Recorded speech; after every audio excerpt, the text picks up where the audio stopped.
based terrorist is activated in Minneapolis, as indicated by the Black Lives Matter-led incursion into a Southern Baptist church service that none other than former CNN employee Don Lemon participated in as an active member of the group. There, I said it. I saw the video, Don. You're a liar, saying that you were just there to do journalism. There are indications that other large and small city cells are taking direct action in support of the Minnesota cells. And that should be of heightened concern to all of us. Not more than a mile and a half from my house, the next major intersection down from my home was an anti-ICE demonstration just yesterday in little old Gulfport, Mississippi. So pay attention, folks. Pay attention. Layered all over this domestic activity, the Trump administration is aggressively implementing its national security strategy through high-impact short military action like the little operation 2 weeks ago in Venezuela, revealing new types of weaponry, as the president said in Davos yesterday, while it is seeking peace in places like Gaza with its Board of Peace concept and reaching an agreement with NATO over Greenland. No surprise to me, but a surprise to many of the old failed globalist cabal.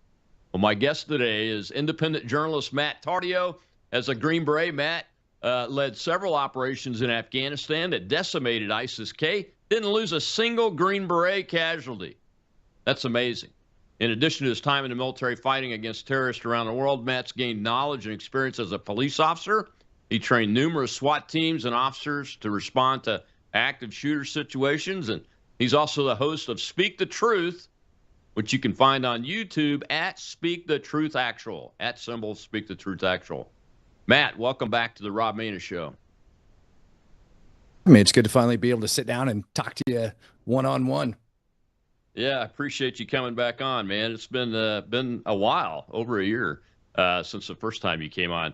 Look, the subpoenas is what I was going to lead with, but now we've got arrests being made by the DOJ, and the latest I heard was at least the black woman who I'm pretty sure is a BLM activist and NAACP attorney, and then Crazy Willie, the piece of crap stolen valor veteran, the guy that was doing all the yelling and screaming inside the church, have both been arrested. One on the KKK charges and one on the FACE Act. Your thoughts on that? Yeah, I mean, that's a mouthful to respond to. Where would you want me to begin here on this one? Yeah, so the lady that organized it, she's a civil rights attorney, both of them, right? The co-conspirators there in that one, they're both civil rights attorneys. So I don't think they're going to get off at all. If anything, judges look at that, extremely more harsh than they would anybody else. It's like when a cop gets arrested for breaking the law. And here you have a civil rights attorney that's violating the civil rights of parishioners inside of a church. Nothing could be more offensive. And then she goes on TV the next day trying to defend herself, saying that she did the right thing, and goes so far as to blame. What was her excuse for it, Rob? Do you remember? It was I think it had to do with kids. No. It was because they're pulling kids out of the schools. Because they're pulling kids out of the schools, therefore, we're allowed to do this. And then she also cited another reason about ICE being in the town, which was, throwing flashbangs and CS gas at at some kid in the car last week. And so it's all getting out of control. And it turns out that the parents of that child left 45 minutes before that incident while people are busting into vehicles, ripping weapons out, everything else. The parents are on the street partying it up with their kid in the car. And then they go online and they raise $170,000 for themselves, or whatever it was, just shy of $200K. And then we find that out yesterday, and she claims that on the news as well. When we start talking about the stolen valor guy, I don't know if he is or is not stolen valor. I've seen people claiming it. I was on to him when he was back over in Washington, D.C., and he was walking around, and it was after the National Guard soldiers had been shot by that terrorist. And he was going up and just the same stuff he was doing in the church, but he would do it to National Guard soldiers. And part of me wonders if he's not stolen valor, because there, in the Army, there is, the way the uniform is worn on your left shoulder, you have whatever unit you're in, you have the unit patch for the unit you're in. On your right shoulder, you have a combat patch. And he was yelling at these soldiers, and one of them was most certainly wearing a combat patch. And I'm pretty sure he was talking directly to him when he says, "Y'all ain't done nothing for your country. I'm a combat infantryman." But in the same video, he also admits that he has a problem with authority, and so he didn't do very good. So I'm wondering if he didn't get, kicked out of the military at some point in his time, because those people don't make it very far. And if he did go to Afghanistan, I got a feeling, that he was guarding water bottles and nothing more, because you don't even trust somebody like that to be on the radio. I wouldn't want somebody like that on the other end of the radio when I need help. I wouldn't even have him on talk guard. He would literally be watching water bottles and taking out trash and trying to probably brush his teeth after looking at them. So see, this is why I wanted to get you on, because this is a complex subject, and you're the first person with law enforcement, Green Beret, and independent media experience that I've had the opportunity to have on with this situation, Matt. From a law enforcement perspective, the reporting that I've seen shows that state police and Minneapolis police were actually at the church and failed to respond. Is that accurate, number one? And two, you've trained people in critical and crisis responses that are law enforcement officers. What are your thoughts on that? That just blows me away as somebody that's commanded a 630-man law enforcement operation in the Air Force. Yeah, absolutely atrocious that took place. I mean, at all, that they if they were there and they did respond to the scene, but they refused to go inside of the church, that's a problem within itself. That is a problem within itself. And I think it actually goes to show something a little bit deeper, because the mayor of St. Paul went on TV, and the mayor of St. Paul also believes that those actions were justified, that nobody's civil rights were, destroyed, and that it was nothing other than protesting. So now I'm wondering whether or not the mayor and the police chief gave a directive not to intervene in quote unquote protests. And knowing that it's a civil rights attorney, I got to dig into this lady, the two civil rights attorneys. I got to dig into them to see what ties they had with the mayor's office, because now, if these civil rights attorneys reach out to the mayor and said, hey, we're going to go to this church on Sunday and protest, the mayor doesn't warn the staff. The mayor doesn't put law enforcement on the ground to make sure that disorderly conduct isn't taking place. At a minimum, you could look at a municipal statute for disorderly conduct, probably, that those officers could have intervened on. And not to mention trespassing, right? We can talk about that in a little bit if you want. But it makes me wonder whether or not that, she did give that order, or if she gave that directive, if that directive came down. And the DOJ right now, with what they're looking into as far as subpoena goes, she's also one of the ones that's flying under the radar that got a subpoena. We were able to take a look at Jacob Fry's subpoena, the mayor of Minneapolis. And all of the information that they're looking in, it's not for Jacob Fry, it's for his records office, for the office of the mayor, for the records office. And they're looking at communications, and they want to see, whether or not they mention immigration and what they're going to do about it. And so I believe that's what they're going to be digging into when they get into them, because if they can get rock solid communication from them conspiring to impede law enforcement investigations, it's going to be set in stone. But then again, I don't know if you saw this, the mayor of St. Paul, the city council had some legislation come across yesterday for a new municipal ordinance not to allow federal law enforcement officers to use city-owned property as staging grounds, a park, for example, and then deny access to other areas that would otherwise request a badge. Like, you need badged access to get in. So the city hall, city buildings, things like that, but also picture courthouses, unless they have a warrant, right? So we'll see what happens. I didn't see that one. That surprises me too. I mean, what is it? Your opinion? Here's my opinion. I'll just throw it out there. I'm not bashful about saying it. I think that the state of Minnesota, the city of Minneapolis, and now St. Paul, they're in a condition of insurrection at this point against federal law. Are you of the same mind as that, or are you taking a little bit different view? No, I am. I'm of that exact same mindset, and I want people to listen to me when I say this, because back in October, November, when people were calling for the National Guard to go to Portland, and they were calling it, a war zone, and we need to get the National Guard out here immediately. And I step on the ground and I look around and I go, this isn't a war zone. You've got a bunch of idiots on one side and a bunch of people on the other side, all arguing. They're breaking local laws. They're breaking ordinance. They're breaking Oregon revised statutes. They're doing things like that. Obviously, they're breaking federal law, assaulting federal officers and things like that. Aside from that, do you need the National Guard? No, you need the Portland Police Bureau to do their job. And when I point out and I say, okay, well, let's look at Minnesota. This is one of those places that it is so deep that you must, you must come to the conclusion. There's no other conclusion that you can come to other than that there is an insurrection taking place that's being conspired against. There was also, where was it? New Jersey. trying to remember the name of the city over in Jersey that I watched yesterday. He had said that he was talking to the mayor of Minneapolis, and the same law that they were looking at down in St. Paul, they were also looking at enacting over inside of the city in Jersey yesterday. So all of these like uber liberals are all talking to each other. It's pretty clear on that scale. And the question just is, have they been, issuing illegal orders, and are people following those? That's what I really want to know. Yeah. Could that be considered? We got to take a break in about 30 seconds, but think about this question during the break. Is that considered when you're talking about elected official to elected official, a conspiracy to prevent federal law from being enforced, and in a conspiracy against people's rights? Because, as you said, this church invasion, it's a deprivation of these people's right to worship freely according to the First Amendment. So that's a question I think we need to talk about, and I want to get your take on the difference between this unrestricted warfare that you are experienced with and as a Green Beret, and what needs to be done about it. We'll be right back with Matt Tardio.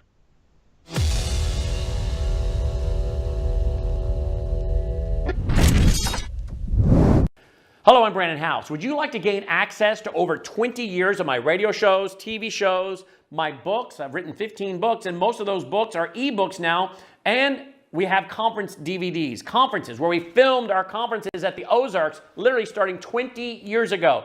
It's all available in our archived vault. All you have to do is go to worldviewtube.com/vault, worldviewtube.com/vault, and for a reasonable monthly fee, you gain access to over 20 years of Christian worldview programming, news, information, books, documentaries, and a powerful search engine.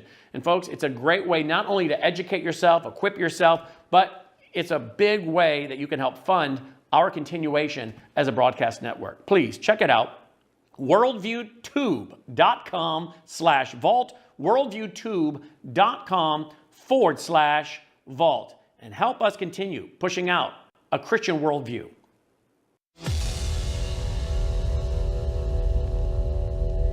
The President of the United States is never going to make a decision about what to do or what not to do based on how it might upset the violent left-wing insurgents. His obligation, what he is supremely committed to, is enforcing and upholding the sovereignty of the United States. I'm familiar with the video that you're referencing, where a mob of Somali refugees swarmed ICE officers, and the profound contempt this refugee population that has built this nation has for our country, our flag, our law enforcement officers. And what I would just say to reassure your audience, to reassure you, is that under the new federal surge that has taken place and the additional assets that have been put in place under President Trump's direction, under Secretary Noem's leadership, we now have the resources we need not only to protect the safety and security of our ICE officers and our border agents and their operations, but to begin the work of identifying, disrupting, and dismantling these insurgent networks. As you mentioned, they're very coordinated. They have ICE spotters and ICE watchers. They use chats to communicate with each other, to identify the location, and then they train their insurgents on how to block ICE vehicles, how to try to free arrestees, and then they dox ICE officers, they follow them home, they follow them to where they sleep at night. So again, it's a sophisticated insurgency involving a large number of radicalized, extremist, violent left-wing operators stoked by the Democrat Party. The resources and strategy is in place now, and you're going to see significant numbers. There's already been in the recent days a huge increase in arrests of domestic insurgents, but those numbers are going to increase. And I just want to put this back to the American people. You said it, Laura. Americans voted in a landslide to uphold the sovereignty of this country. Americans, by overwhelming majorities, oppose mass Somali fraud. Americans, by overwhelming majorities, just oppose Somali refugee resettlement in principle. So the public is behind this. Minnesota was once a pristine state, perfect education, no crime, no unrest, no violence, and then they ruined all of it, Laura, and President Trump is saving it. Welcome back to the Rob Maness Show. It's Truth Thursday and No Tie Thursday, too. My guest is Green Beret and law enforcement veteran Matt Tardio. And Matt, Stephen Miller used the term that I've used several times in the last few days. This is an insurgency. Now, is it covering every inch of ground in every city in the United States of America? Well, no, not yet, but it is coast to coast because of these networks that have been allowed to grow up and around these groups like Antifa and BLM that organize these folks, isn't it? Mm-hmm. Yeah, and I want you to think about it too. Insurgencies. Let's say, how many 340 million people here in the United States of America, and they're just a fraction of the population. But you also have concentrations, within that insurgency in certain areas. We used to call them like pockets of insurgencies overseas. We have a huge pocket of insurgency over here. Well, when we take a look at Minnesota and we take a look at, let's say, the vehicle pursuit that ended up with the suspect crashing out, the officer getting in a foot pursuit, tackling the suspect, and then you have two people come out of their home, with a garden shovel and a broom, I think is what they said, or a shovel and a broom, and violently assault that officer. And then you end up having the suspect get armed as well. So they probably handed one of those weapons off to the suspect, who then beat the officer, who then had to pull out his service weapon and shoot the guy. How deep of an insurgency are we talking about in the state of Minnesota when an officer that's in a pursuit ends up having that situation happen to them? What are the odds that happens in any other state in America? Right? Not just the vehicle pursuit, the crashing out, but two people from the neighborhood coming out with weapons and assaulting the officer, then arming the suspect, who then beats the officer while they stand by, who then gets shot. What are the odds that happens in any other city in America? And that is very, very telling for how bad it is. Very, very telling. Yeah. Another indicator that I saw, I don't know if you saw any video of this, is that you have these disruptors. I call them terrorists. I think they are terrorists. They're using violence and intimidation to achieve policy changes that are in neighborhoods, accosting people walking down the street because of the way they're dressed and asking for their papers and all kinds of things. And they have no government authority whatsoever. Mm-hmm. Yeah, no, it's domestic terrorism. Like, what's taking place there is domestic terrorism. This is the United States of America. We have a constitution. We have laws that get enacted by our legislative branch, signed and enforced by the executive branch, interpreted by the judicial branch. If you don't like those laws, you don't take to violence. That's what your elected representation's for. And if they can't get the laws passed, you say, okay, we'll move on. I will still complain. I will whine. I will protest peacefully, like actually peacefully and lawfully. Just because you say you're protesting doesn't mean you get to break the law and bust into a church, right? Which is what these people are finding out real quick. Rob, you asked me over the break, you asked me to think about conspiracy, right? And I think absolutely conspiracy applies. But I have a question for you. Would you consider a foreign terror organization an enemy of the United States of America? One named, documented by the United States. Take the IRGC, take Hezbollah, named FTOs. Would you consider them enemies of the United States of America? And I'm asking that for a question. Absolutely, they're enemies of the United States of America. So I look at this, and I'm going to read you a definition of something, all right? And I want you to think that inside the jails that are over there in the state of Minnesota, that the DOJ has been complaining that they put immigration retainers on these folks, and they won't give them over. Let me read you a definition. Whoever owning allegiance to the United States levies war against them or adheres to their enemies, giving them aid and comfort within the United States or elsewhere, is guilty of treason. So do we have them giving aid and comfort by holding them in the jails? And that's my question that I have. Conspiracy is one of those things. But the other thing that I'm looking at is they are labeled FTOs for a reason. And those are members of foreign terror organizations that are likely sitting in their jail cells. And I don't have the resources and access that the DOJ does to look into that. But my question is, if we have a governor, a mayor, multiple, like of the major metropolitan area, over in Minneapolis, multiple city mayors, the Minnesota AG, and they're all conspiring for treason, in my opinion, if they're not willing to turn them over, if there is a known terrorist inside that jail and they're not willing to give them out. They're giving them shelter. They're giving them aid. They're giving them comfort. Would you agree with that? Oh, yeah. Oh, you're absolutely right. That's why I've called for the president to go ahead and declare the Insurrection Act. I think he's being more than patient with the situation. That's definitely beats the definition of the phrase for treason against the United States of America. All it takes is one of the narco terrorism members that's been declared a foreign terrorist organization, or Tren de Agua. I think that group has also been separately named as a foreign terrorist organization. That's all it takes is one for them to be charged with that crime, and we should be looking at that. I'm glad the DOJ is acting. Didn't take them very long in this case, because they have the goods, they have the evidence to go forward on this. I wanted to ask you before we dive into a little bit of unrestricted or unconventional warfare discussion. I wanted to ask you about the potential arrest of Don Lemon. I guess some judge has stopped it. Do you see a First Amendment issue there from a freedom of the press perspective? That on the face of it, I mean, I've watched 2 videos of him, one where he tried to claim that, and the other where he's like being buddies with the people that invaded the church and everything. What's your take on all that? Yeah, so he's trying to hide behind the First Amendment, in my opinion. Yeah. Right. And so I'm just going to go ahead and cover my tracks and state all of this is my opinion, what I'm about to state on Don Lemon. He's trying to cover his tracks. And one of the hardest things to prove under the law is intent. And so in order to prove intent, we have to look at somebody's actions beforehand. And that includes his travel to and from the state. And I know from a video that he posted, it certainly appeared as if he was in the airport flying out that evening when he was, complaining that everybody was ticked off at him.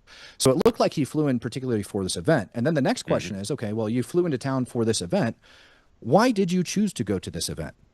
Why this protest? Because protests are taking place everywhere. Why didn't you go down to the Whipple building where everybody else is at, where violence and fireworks and everything goes? Why did you choose this protest in particular? And then why did you also bring everybody donuts and coffee and start chumming it up with them? He also did an interview with one of the women that got arrested, one of the organizers of the event. He actually interviewed her beforehand. I believe there's a photo from his interview of him like kissing her on the forehead. Yeah. And he claims that he had no idea where they were going, but there's a problem with that, Rob. You know what the problem with that is? When he got in the vehicle, he asked his driver if he knew where he was going. The driver's like, yep, or if he had the address. And he's like, yep, got it. He's like, all right, good. So he's not just following people around. And his statement was he didn't know where they were going and they just happened to follow them there. Nope. You were given the address. You knew exactly where it was going. And so you're chumming it up with the leader. You're doing all of that. To me, he is the propaganda wing, almost like the Al Jazeera of, Hamas. You know what I mean? But for the protesters over inside of Minnesota. So that's how I see it. There's also another issue with him criminally, is you have the pastor. Let's say they don't even want to do that. Let's say they don't even want to charge him there. Let's say you can't get the federal judge to sign off on it. And we all know that the mayor and the police chief over there in that town don't have, the intestinal fortitude to actually do it. But the pastor in particular told Don to leave the property. During his interview, told Don to leave the property. Now, this is the interesting part when it goes into trespassing. Places that are open to the public, like a church, they're welcome to everybody, right? Sure, I can show up to that church and walk in and it's open to me. And it's the same thing for your porch, right? If the porch of your house, as long as there's not a fence outside that says keep out, no trespassing, clearly marked with, certain size signs and all that stuff, church isn't going to have that. So he's not trespassing automatically by going in there. But the moment he gets asked to leave and told to leave, and I saw several people telling these guys to get out of the church, they're all trespassing, which is another reason why the police should have been in there doing their job, because they, quite frankly, they weren't. And so on top of that, you have the police that are failing to provide equal protection under the law to their own citizens. And that's also a problem. Don should be arrested, in my opinion, on about 1,000 different charges when you take a look at what he did. But it's absurd to me when you take a look at those facts of his actions and what he did. I think it's more than reasonable to lay out a probable cause, affidavit or criminal complaint in this case to a judge and have the judge go, yes, that makes sense. Just because the man states that I was there doing that doesn't mean, I'm there exercising my First Amendment rights. No, sir, your First Amendment rights stop when you start violating that of others. No right in the Constitution is absolute. Not a single one. You have to get a concealed weapons permit. Police can do warrantless searches and seizures. Right? These are all things that everybody knows. So you don't get to just claim in this case, press is absolute, because what's going to happen is you're going to start having people that are going to be going around to different mosques and everything else, and they're going to be repeating this. Yeah. And if they set the standard right now for this, that it's okay as long as you're holding a camera claiming to be a journalist and exercising your First Amendment right and you get told to leave the property and you don't do it, then we have a whole other issue on our hands. And it's going to get bad. Yeah. It's going to get very bad very quick. So they're setting judicial precedents right now, whether or not they choose to ignore this. And that judicial precedence is going to go down to whether or not, those federal judges and the mayor, everybody else is actually going to respect the constitutional rights of everybody else. It's quite frankly appalling that it's taken this long. Yeah, and this is I'm glad you brought that up about how things are going to get worse. This is an evolutionary step on a trail that we've already been on for quite some time. When police in New York City allow protesters to aggressively protest outside of St. Patrick's Cathedral every Sunday and disrupt the parishioners trying to get into Mass and leave Mass and those kind of things. They're on the outside, but they allow that to continue. This is the next evolutionary step on attacks on religious institutions, to go inside and intimidate and scare the kids and scare the elderly and those kind of things. We'll be right back with Matt Tardio. It's Truth Thursday, and we're going to tell the truth about what's going on in America and around the world, and we don't care what people think about it. We're telling the truth because America needs to hear it. We'll be right back.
So now our country and the world face much greater risks than it did ever before because of missiles, because of nuclear, because of weapons of warfare that I can't even talk about.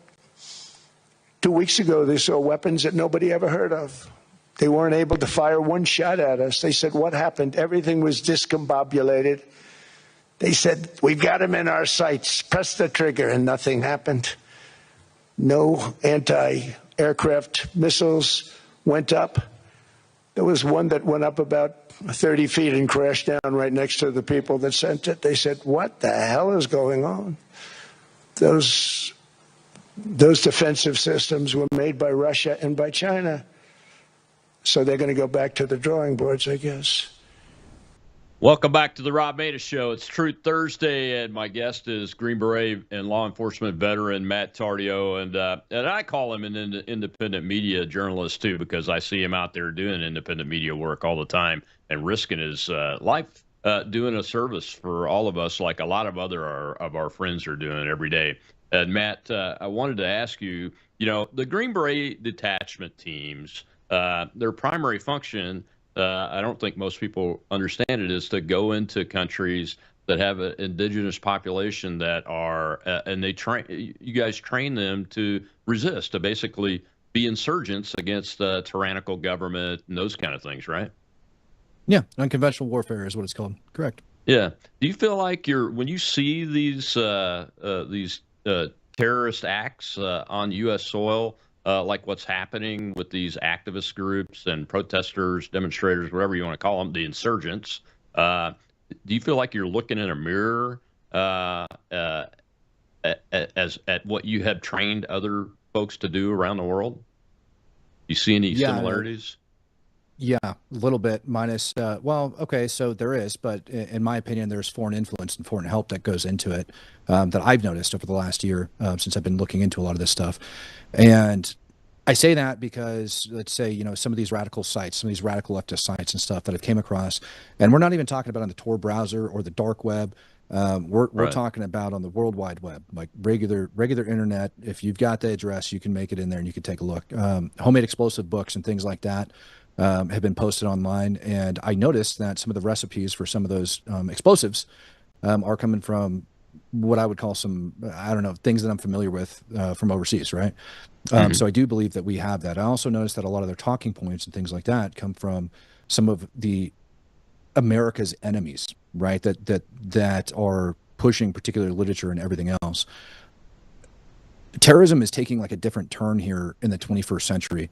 Um, Before, when we looked at terrorism, we would look and we would say, we would think 9/11, obviously mass shootings, things of that nature, Yeah. car bombs, suicide vests, all of that. But it's taken another turn now here in like 2025, 2026. So much, in fact, that, our government stood up the Malign Influence Center. Hmm. And they are looking into these things, and they're naming countries such as Iran, Russia, China, that Yeah. are going online. We had a guy get convicted of it just a couple weeks ago, known as the Butcher, that organized. I want to say it was the Annunciation Church shooting, if I remember Hmm. correct, or I could be wrong on that particular shooting. But he organized and pushed somebody online. You look at the January 6th pipe bomber. For example, he fits the Yeah. bill of somebody that's going to be easily recruited and easily manipulated. His grandmother says that he's autistic, that he's got the brain capacity of like a 16 or 17-year-old. Mm. He was online going through different chat groups, trying to find pen pals and online chat groups. It certainly appears as if he was a homosexual male by his adult friend finder account that ended up getting posted Hmm. online. And all of those things, and in the African American community, being a homosexual isn't exactly Yeah. smiled upon, we'll say. So he's kind of like this Right. outcast, like thrown off to the side. And if you take a look at some of these people that are on the ground at these different protests, you start to notice a pattern that goes in there, right? Hmm.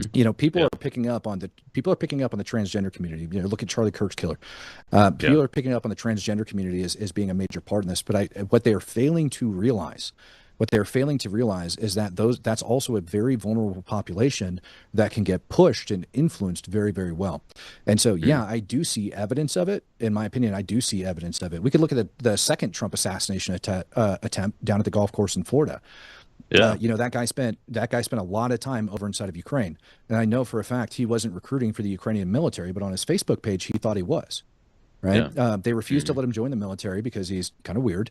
Refused to Yeah. let him join the military, and he's posting people's uh, pictures and names. They're traveling from foreign countries that intend to go into Ukraine in order to fight. Well, what does that do? That allows Russia to get it. So he thinks he's recruiting for Ukraine. Who do you think's handling that guy? Yeah. He infilled into the bushes, if I remember right, to that golf course between like midnight and 2 a.m. or something. And what I Yeah. heard was Mhm. that they did not intend on going golfing until they were out at dinner that evening. So it wasn't like it was on their long-term plan of places to go and things to do, if Mhm. that information is correct. So who gave him the intel to go hide his butt in those bushes at that hour of the morning? Because they hadn't decided on going golfing until that night at supper. Yeah. So that means somebody's monitoring the golf course, letting them know, picking up on these things of where he's going to be going. And the guy manages Mhm. to infill and pick out a good spot on the straightaway. To me, what we're looking at is a lot of signs of foreign intelligence operating here on U.S. soil. Sometimes it's being done virtually. Sometimes it's being done physically. Sometimes, in my opinion, they're handling people that don't even know they're being handled by foreign intelligence. That's my Yeah. take on Yeah. it. I think Antifa is just a tiny portion of it. Yeah. Yeah. Antifa is just easy to talk about because it's a group that people know the name of it now. But I've long believed that it's a foreign intelligence operation. The assassins on Trump, it's typical, and Charlie Kirk too. Outcast, usually pretty Mhm. bright. Have exhibited a level of intelligence, and they show some signs of some training, but not enough to look too professional. And Mhm. they're getting resourced with information that an ordinary person would not have. I mean, I'm glad you pointed that out about the golf course hit because that's exactly right. I mean, who where'd that information come from? Who gave it to him? Mhm. Why was he prepared to act? where did he get the resources? How did he know to set up that high site that was as a shooter site the way he did? I mean, all of those things are big indicators to me. And that gets to what I wanted to ask you. As somebody who's trained other populations in unconventional warfare, I think you're seeing a reflection in a mirror back at you as to what you've trained other people to do. Shouldn't we be conducting a counterinsurgency strategy at this point, now that we've seen this vast network of organized groups that have great resources that are communicating together and more than likely with foreign influence forces that's stretching all across the country? And what should that look like inside the United States? Yeah, so definitely taking care of the problem up top and making statements like your Don Lemons, your protest organizers, all of those people. Yeah, they need to have charges pressed against them. But the other portion of unconventional warfare that I think people miss a lot is information operations, and misinformation and disinformation in particular. Right now, there's a story floating around online about ICE arresting like a 5-year-old kid in an elementary school or something. And reality is they were after the kid's father, and he ran off and left the kid. And this is an example of disinformation. When Elon Musk came out and he made the countries of origin known for all of the different X accounts, there were some very big, pro-Trump, MAGA, accounts and everything else that are pumping out disinformation and misinformation online. And they're based over in Turkey, Syria, Iran. Some of them were Eastern Europe, non-EU, right? So Russia, right? So we have those different countries that are doing that. And so reality is that we need to start looking at that here in the United States of America, because you have a right in America to the First Amendment. If you're an American citizen, you have a right to free speech. But the question that needs to be asked is, does somebody in Russia have a right to free speech in America? Does some Russian bot farm have a right to be broadcasting media to everybody over here in the United States of America when it's false media, it's disinformation, it's misinformation, because people are buying that and taking it all in. We look at TikTok, short form contents eating our kids' brains. I mean, they even got a word for it, brain rot, when it comes to some of the content that they consume. So we need to take a very serious look at all of these things and start asking questions, because Russia, all the way back in the day, are you familiar with the Naked Communist? Yes. By chance? Yeah.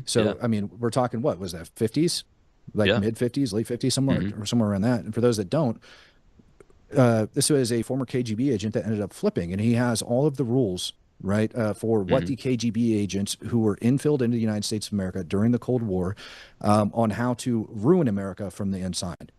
And if people watching the show were to go over and read over those rules, pretty much every single one that's applicable to this day that hasn't already passed in time is in play. Right. And there's a reason for that. We're talking about one of the big ones that ought to stick out for a lot of the viewers here is taking God out of school in prayer on the basis that separation of church and state. Right. Things of that nature are all in there, promoting homosexuality and promiscuity. Right. And what do we see in the crowds that are out there that are currently doing those operations? Don Lemon, for example, man states he's a Christian. Sorry to tell you, Don, but you can't be a homosexual and a Christian. It doesn't work that way. Exactly. Right? And you definitely can't be married to another man, living in sin, not fleeing from it, and be a Christian. But they believe that, but it doesn't matter, right? Because in their mind, they think they're okay because they've been brainwashed. So to me, a lot of it goes down to the information that people are consuming, and a lot of it is coming from overseas, and a lot of accounts, have been getting caught taking money from Russia and other foreign accounts that are coming to America, right, and doing that. And that's an issue within itself. So, I mean, all of this needs to get looked at. And if it was me and I was going to attack this thing firsthand, that's where I would start, because they're going after the younger generations. Over in Afghanistan, if we would have gone after those younger generations as just opposed to stacking bodies, right? Same thing over in Iraq. If we start looking at those younger generations and we understand that younger generation is then going to grow up and move up, we've got to take care of those things. It's just as important. And if anything, to me, it's more important. Yeah, you're absolutely right. Yeah, when we look at all of the different influence operation campaigns that are out there, and you and I look at it from the perspective of using military forces to counteract and interdict those type of operations.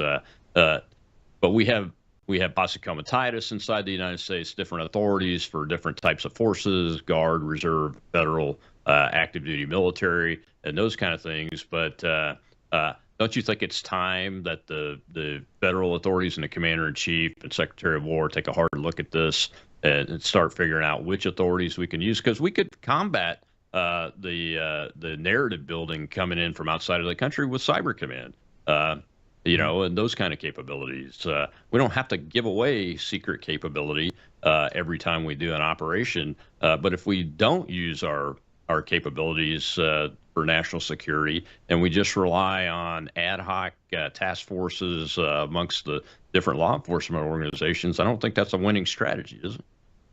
No, and I also don't think that.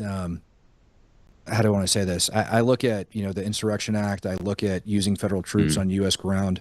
I look at that as kind of like I do the death penalty. You better be dang sure when you choose to do that. And I think on a case-by-case basis, in limited cases around the United States, Minnesota being one of them, that absolutely needs to happen. That it absolutely needs to happen, because when the local and the state governments are not protecting their citizens, it is the duty of the federal government to do so. And we have seen for how long now the federal government try to actually do their job. They can't even, you can't even have DHS do their job over inside of Minnesota. And so when it's at that point, it's at that level. I don't care if it's for one U.S. citizen. That is what the Constitution is for. That one U.S. citizen has a right not to live in fear, not to have, foreign terror organizations living around them. They have a right to that. I don't care if you don't like it. I don't care if you think it's your city. I don't care if you think it's your state, because the fact is the Supremacy Clause says otherwise, right? You don't get to do that. And the citizens that are in that state are primarily U.S. citizens, right? Sure, exactly, they belong, they might be a state citizen, but they are also U.S. citizens first and foremost, and that trumps whatever crap they want to throw out there.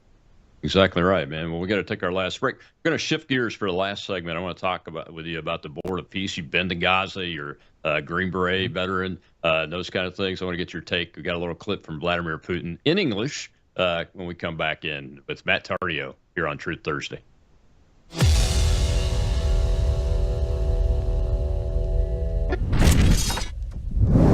News is moving faster than ever, and so are we. Worldview Tube brings you 24/7 live stream coverage and now real-time alerts when it matters most. Once you have the Worldview Tube app installed, exit the app and navigate your way to Settings. In Settings, locate the tab labeled Notifications. Select the Notifications tab. Scroll down until you locate the Worldview Tube app icon. Select the tab, and here you can turn on and customize your notification experience for the Worldview Tube app. News doesn't wait, and neither should you. Turn on push notifications to stay informed. Every headline as it happens.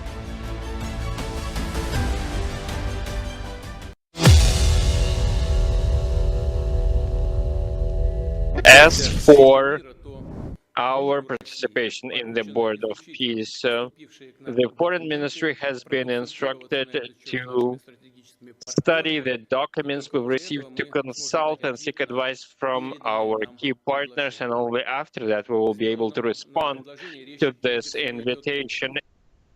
Welcome back to the Rob Maness Show. It's Truth Thursday, and my guest today is Green Beret veteran and veteran law enforcement officer Matt Tardio, an independent journalist, I might add. Matt, that was Vladimir Putin in a short clip of a longer statement he made about being invited to be on the Board of Peace, and that he's in discussions. And it was reported just before we came on the show that Steve Witkoff, is about to land in Moscow as part of these discussions. You're one of the few people I know personally that have been on the ground in Gaza post October 7th, 2023, that have an understanding of that type of warfare that's happening there and continues really to happen there for the most part, but is dwindling and everything. First, wanted to get your thoughts on this plan altogether, and then on this Board of Peace concept and how that's going to play out in your mind in a place like Gaza. Ooh, that is a complicated question. Very open-ended and very complicated. Wow. Yeah. So I'd say the biggest issue that they're going to have, number one, Hamas isn't going to lay down their arms, which is why this is going to be what it's going to be. It's just not going to happen. You know, it's too in depth, and a lot of the society is having issues, which is why, you know, they're not being accepted anywhere else, right? Even Macron, who thought it would be a good idea to bring them in, ended up shutting the borders off to them. South Africa, who was, you know, screaming forever about the genocide up over in the international courts, wouldn't let people off the planes. When I was meeting up with the deputy foreign minister over there, one of the things that she had said was, you know, the biggest issue that they have is, what do we do with these people? Because we can't move them anywhere. Nobody will take them. Egypt, of all places, will not even open, you know, a small section of the Sinai to set up a temporary camp. You know, I mean, that would be very easy. And the reason is because of the mentality of these people that are in there. So if you're asking me, is this going to solve the problem? The answer is no. You know, you take people that are brainwashed since birth, and not a small chunk of the population. You know, the vast majority of the population. That might offend some people, but I can quote Palestinian sources that'll tell you that 90% of the population's out of their dang mind in there, right? But with that being said, what do you do with those people throughout this entire process? Because, you know, rebuilding that place, let's say Hamas is finally wiped out. You go, you kill anybody with a gun, right, that identifies as Hamas, good, they're gone. Your next problem is going to be demining that entire area. And I'll tell you, driving through Rafah, like, yeah, it's not even like rumors. Rafah's level, you know, and rightfully so. I had the luxury of meeting up with Brigadier General Benny Gall and several other members of the Israeli military, and I was shown a target density map.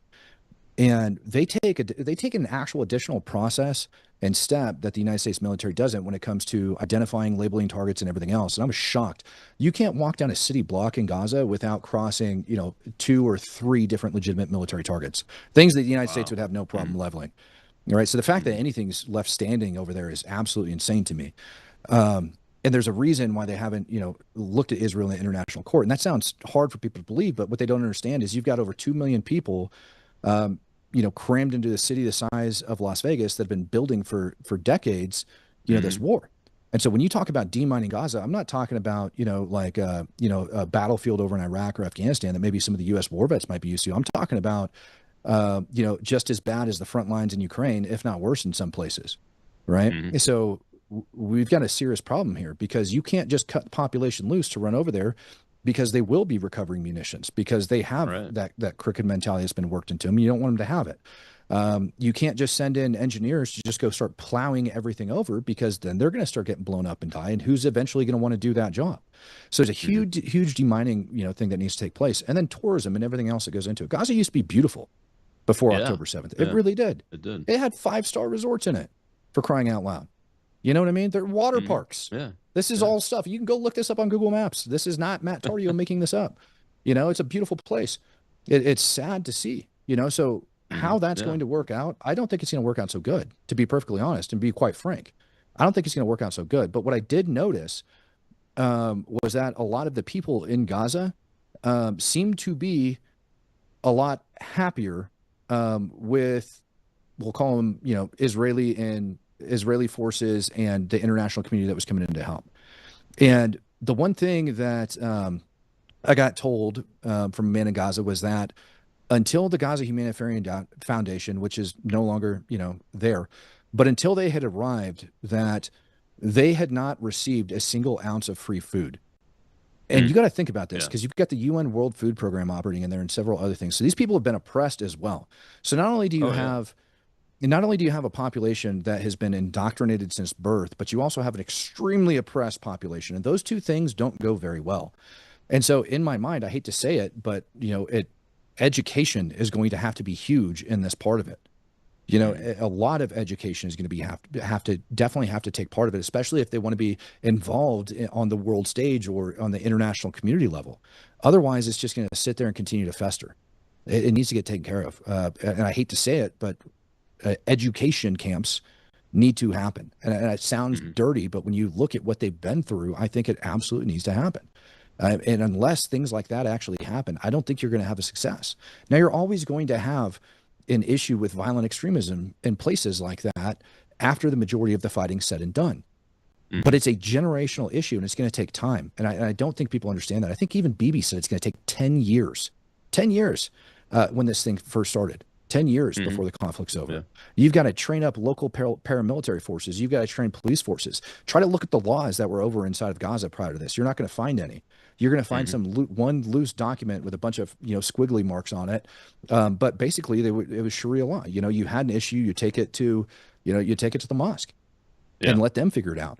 And that's a problem. So we're talking about retraining an entire population, an entire society. That's hard. 2.3 million people now, I think, is the actual number. I think I said 2.2 earlier. I think it's now, estimated to 2.3. It was 2.1 when it started. But that's a lot of people to re-educate. And then to build homes for. 25 miles long by 7 miles wide on average? Something? It's nothing. Like I said, I think it's like 25,000 square kilometers or something like that. It's nothing. Yeah. It's nothing. Yeah. But where do you put them? While all this is going on? And I think the answer is going to be, first they're going to have to clean out Rafah because the place is pretty much done for anyways. But then when you look at it, you've got the tunnel systems and everything like that are underneath.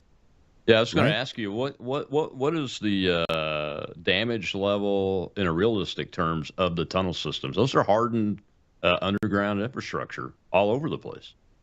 Yeah, they're hardened underground infrastructure built by kids making bottom dollar. You know what I mean? Yeah. Some of them do have concrete. Some of them do go pretty deep, but not all of them. And so let's talk about the common sense aspect here. Do I want to put a high-rise building on top of a tunnel that Hamas built? Exactly. On sandy soil. Yeah. Or like loose. I mean, that's a problem, right? So you have an entire engineering problem, subterranean and up, that needs to be solved. This whole thing needs fixed. And munitions that are mixed in. It's a nightmare of a scenario. I have no idea how they're going to solve it, to be quite frank. Yeah, I don't either. I mean, it's an interesting concept. The reason why I wanted to chat with you about the Board of Peace is I think, this is my opinion, that the destruction so far of the Iranians' ability to have direct influence through resources on Hezbollah and Hamas and the EIJ over in the West Bank has probably opened a small window of opportunity to get in there and get something done. But like you said, the little kids in preschool dress up like Hamas fighters and they hate Jewish people. And honestly, they don't even want a two-state solution, do they? Because no, they don't. They don't want to be neighbors with the Jewish state of Israel. It's not that they don't want to be neighbors. It's not that they don't want to be neighbors. They think it's their divine right to the land of Israel. And when people are confused when they hear occupied Palestine, they think they're talking about Gaza and Judea, Samaria, which we can get into the West Bank and we can say, listen, first of all, Jews were living there before y'all ended up having a huge uprising and killing a bunch of people, and Israel told their people to pull out, and then they just started going back in there. So we can have that conversation. But they're talking about, from the river to the sea, the Jordanian River, all the way out to the Med, all the way up into Lebanon, parts of Syria. They think all of that land is their divine right, and they're allowed to get that land through any means and methods, including rape, pillaging, death, torture. It doesn't matter. Lying. However they want. They think that land's their divine right given to them by Allah, and the Jews shouldn't live there. How do you live next to people like that are willing to kill you in order to take that land? Yeah, exactly. And that's why I think it's interesting, this Board of Peace thing, because the president has brought in Putin. He's brought in President Sisi from Egypt. The Turks are involved now. The other Arab states that are part of the Abraham Accords are involved in this. Do you think that can have a positive impact on the potential to succeed on the way ahead in this peace process? So as much as I hate bringing in BRICS nations on this, I think Russia helped to push the fighting with Hezbollah because it benefits their war effort. The more U.S. bombs are soaked up in the Middle East, or the less they get dropped over inside of Ukraine, the less that are available. But at the same time, and again, Egypt, BRICS nation, we need Sisi because we got to, the most common sense thing to do is to take the people inside Gaza and move them out for the reconstruction process and then move them back in afterwards. They can keep their land. But aside from that, the U.S. does have good leverage over Egypt. Everybody looked at Greenland and was like, there's no way this is going to happen. And Trump walks out and has a Greenland deal. And I think the same thing could be said for Egypt in order to make that happen. And I think, honestly, the people would be happy to do that as long as they knew that they were going to be allowed to return. But again, you have an education issue. You have people that have been madly indoctrinated. And I also think that, you're not going to have the Jews do it and you're not going to have America do it. You're going to need to have some Muslim nations that are able to go in there and actually help out with this, because they're not going to trust, Israel from doing that. So it's complicated. It is beyond complicated. Yeah, and I think we're giving up we're giving up a little bit of regional power by having the Turks come in and be the ground force on the ground initially to try to secure the place, because it's widely known that Erdogan has a strategic perspective of a greater new Ottoman Empire. So it's a complicated situation as usual in that part of the world, Matt. Well, we appreciate you coming on. Tell folks where to find you, what you're up to here. I've got about a minute left. I want to give you the floor to pitch your stuff. I appreciate you. Yeah. So you guys can find me over on X at Angertab, ANGERTAB, like Ranger with the R cut off, or just by searching Matt Tardio. You can find me on pretty much all your social media platforms just by typing that in. There is some fakes out there. You guys can watch me on InfoWars Monday morning. I'm going to take over for Brianna Morell, hosting her show on Monday morning. Other than that, Speak the Truth podcast on YouTube. I'm live at 10 a.m. Central Standard Time in the morning, and then again at 8 p.m. Central Standard Time. All right, man. We appreciate you coming on. I'll get you back as things develop for sure. All right. Thank you, sir. Appreciate you having me.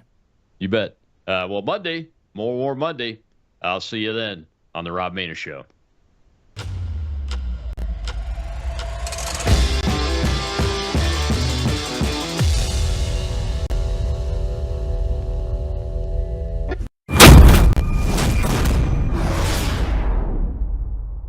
We have a big